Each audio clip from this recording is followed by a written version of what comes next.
Hi, this is Alessio. Hope you're well. Giving you a quick update here on the chart of Bitcoin. So it's been quite a while since I've mentioned Bitcoin, but I want to talk about what's happening on this particular chart briefly. And I want to show you some specific charts here. I'm going to explain to you why there's one signal out there which a lot of people out there completely misunderstand and misinterpret. We'll talk about that in this particular video in much more detail. All right, guys, join me.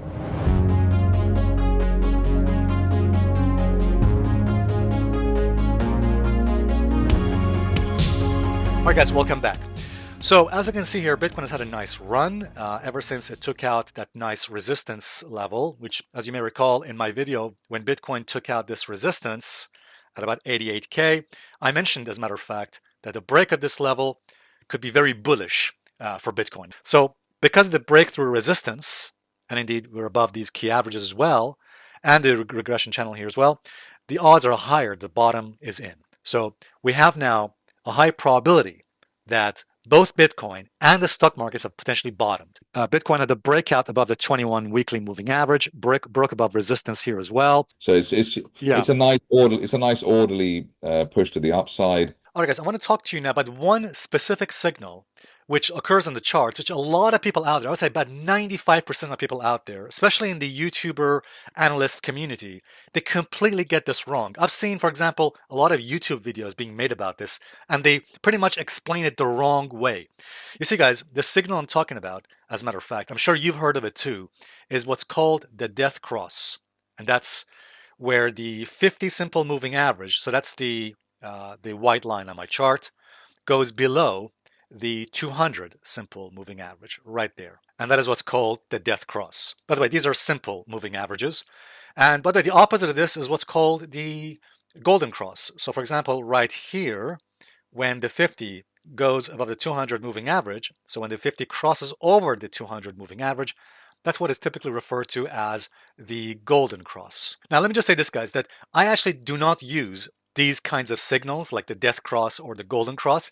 I prefer to rely more on pullbacks to averages. So not really using the crossovers of moving averages, but more about the pullbacks. And you will see why in just a few minutes. Hey guys, before we continue, I just want to quickly mention, if you're looking for a reliable trading platform with fast execution, then look no further than Radex Markets, who is our sponsor for this video. With Radex, you can trade stocks, stock indices, Bitcoin, crypto, gold, currencies, and a lot more. You can apply for an account with Radex by going to this link, which is also in the description. Thank you very much. Let's get back to the video. But guys, the amount of people out there who seem to completely misunderstand and also misuse and misinterpret these signals is immense. For example, when the 50 simple moving average right here, when that crossed below the 200 simple moving average, what's called a death cross, I saw a lot of YouTube videos out there, I'm sure you've seen them too, saying, oh, there's a death cross, the sky is about to fall, and nightmare is about to begin, and that Bitcoin is going to drop and crash. No, guys. They're all completely wrong. You see, guys, that is why these people out there, these analysts, not analysts, these analysts, give technical analysis a bad name because they do not know how to apply technical analysis the right way. For example, if they had actually bothered to check previous examples of death crosses, they would have noticed that by the time a death cross occurs, so by the time the 50 goes below the 200 moving average, the price is already way oversold and way overstretched to the downside. Okay, by the way, this red arrow you see right there is where I put the death cross signal. Okay, so wherever you see these red arrows on my chart, that essentially is where the death cross occurred on that candle bar. Okay, and you can see by the time the death cross occurred, this is what's so hilarious about it.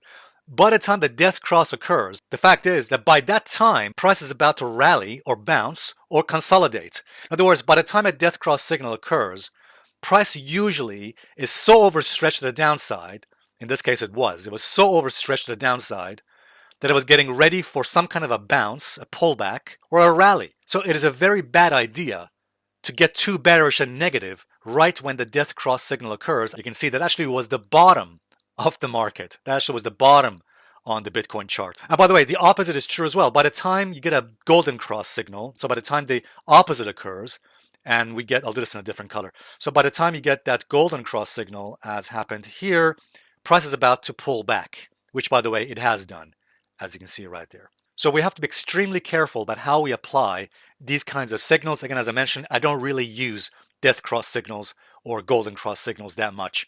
I personally prefer to use them in a different way, and I'll explain this to you now. I'll give another example here. So this happened last year, and you will see by the time the death cross signal occurred, actually it was on this candle bar right there, approximately there, you can see the bottom had already occurred, so price indeed was about to already bottom and stage a rally.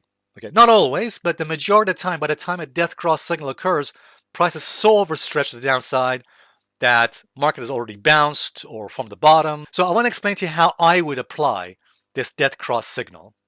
Okay, now we'll talk about the golden cross in a different video, but I want to focus for now on the death cross signal. So the way I would apply this particular death cross signal is after the 50 simple moving average goes below the 200 moving average, as occurred there on that candle bar, I would wait for a bounce or some kind of a pullback, mean reversion, okay, whatever you want to call it.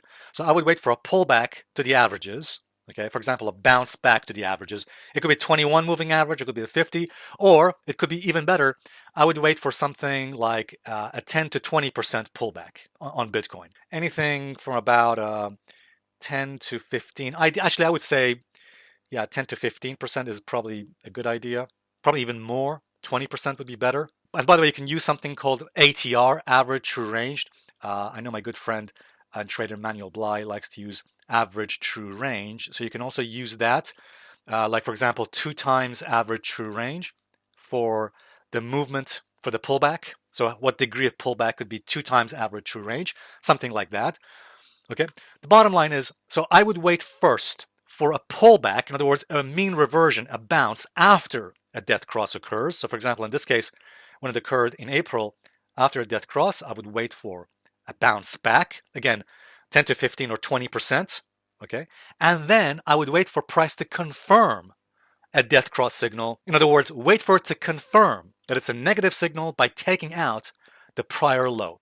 In other words, I would wait and see if the price can confirm that it's a negative signal by taking out the prior low, the low that occurred before the bounce, okay? So in a nutshell, a death cross signal on its own is not enough, as most YouTuber analysts unfortunately seem to think. Let's have a look at some examples. Here's the previous one I just showed to you. So this is the death cross that occurred last year in 2024. So again, notice we had that death cross right there, okay, on that bar. So what I would do is I would wait for a bounce. Now, if the bounce has already occurred, so last year, by the time the death cross occurred, price seemed to have already put a bottom in and then bounced. So how would we confirm this death cross signal? Very simple. We would draw a line across the lowest point. The lowest point was the support level. So we would draw a line on that support level, the low that was formed before the bounce, and the death cross signal would only be confirmed if the price were to take out the low that's formed before the bounce occurred. And again, remember, I'm looking for a pretty big bounce after or during the death cross signal. As I mentioned, something like 10 to 20% or 10 to 15% bounce or pullback in the price. So in this case, you can see the price did not confirm the death cross signal. It did not take out that low support. As a matter of fact, it took out resistance and rallied. Okay, so in this example, that death cross signal was not confirmed, and therefore we would not apply it. We would not interpret this as a negative signal. We mean negative. Oh. Here's an example for you from the year 2023. Again, notice that by the time you get that death cross signal right there, again, shown to you by that red arrow on my chart, notice the price had already bottomed by that time. Okay, so again, the YouTuber analysts that go out there and make videos, oh, it's a death cross, by the time it bottomed. So what's the correct way to apply the death cross signal? Well, we would wait for a bounce, as it occurred here. Notice the price, so the price rallied, pulled back. At the very least, we're looking for a 10 to 15 or 20% bounce, or 2 times average true range, okay? And then what we would do, we'd wait for confirmation. Confirmation by taking out the lowest point before or during when the death cross occurred. So that's support. And we can see price did not take out that low. In fact, it rallied and took out resistance. You can see price rallied and took out this prior high, prior resistance high, which means that death cross signal was made invalid. This is an example where the death cross actually did work the correct way as a negative signal or a bearish signal. But I still would apply the rules. So notice again. So here's where the death cross signal occurred. That would have been on that candle bar there. Now, you can see the bounce here was very weak. That's not the kind of bounce I'll be looking for. Again, I'll be looking for a very strong bounce of at least 10 to 15, maybe more, 20%. Again, 2 times average true range. That was a very weak bounce for me. But okay, let's say you did take that particular bounce, okay? What would we do next? Well, we would draw a line across the lowest point, and then I would use that breakout as confirmation, okay? However, I should say, you can see that we had a much bigger bounce after that. So I would have preferred these bounces here.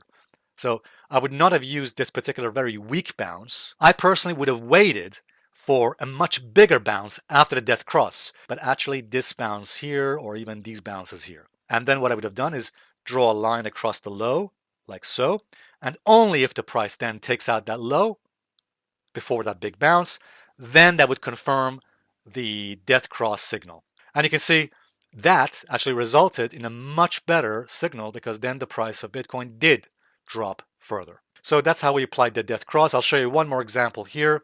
This is from the pandemic crash, the COVID crash of the year 2020. So you can see by the time the death cross signal occurred here, okay, right there, price already bottomed, all right, and staged a nice bounce and rally. So what would we do in this situation? Well, same exact rule I just applied.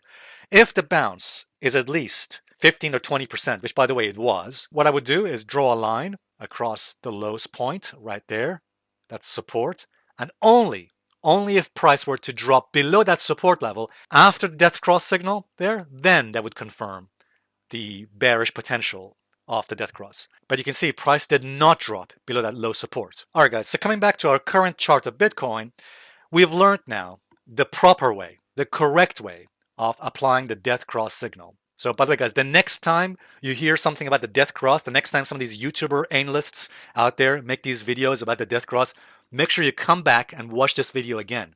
Because most people out there, including most analysts out there, they do not know how to apply the death cross signal the correct way, the way we've shown it here. So let's talk about briefly this chart here. Back when Bitcoin last week was here, I said in a member video that I was getting ready for a pullback in the price. Why? Because price has become overstretched. Again, as I just mentioned, by the time we get a golden cross signal, price is getting ready to make a pullback. Okay? And indeed, here's a brief clip of what I said in the member video last Sunday. I think it's quite probable that we're starting a pullback down to the averages, which seems probable. At least a pullback down to 21 and 34 moving averages. All right, guys, as you heard, I was getting ready for a pullback to the 21 and the 34 moving averages. Doesn't have to be both moving averages, but usually there's a pullback to the 21 or indeed the 34, sometimes both. And we can see the price has now pulled back nicely, at the very least to the 21, and is now not far away from the 34 moving average, which it might test. We shall see. And by the way, notice that this drop here is indeed an ABC type correction. A wave down, B wave, and this appears to be a C wave within a larger degree uptrend. And by the way, guys, I do think that Bitcoin is in a bullish uptrend. My good friend Manuel Bly also agrees with this view that Bitcoin has returned back into a bullish uptrend. So I'm going to remain long-term bullish on Bitcoin for this year, provided Bitcoin remains above support. As long as it remains above key support, and I think in the next several weeks and months, Bitcoin will take out this prior high here and rally to new highs. All right, guys, I hope this video has helped. If it has, please give it a like and subscribe. Also, guys, please check out our sponsor, Radex Markets. And remember, guys, any money we get from sponsors, we give to charity. So do check out Radex if you're looking for a fast and reliable trading platform. The link is in the description. Thank you very much indeed. I look forward to seeing you in the next video update. Bye for now.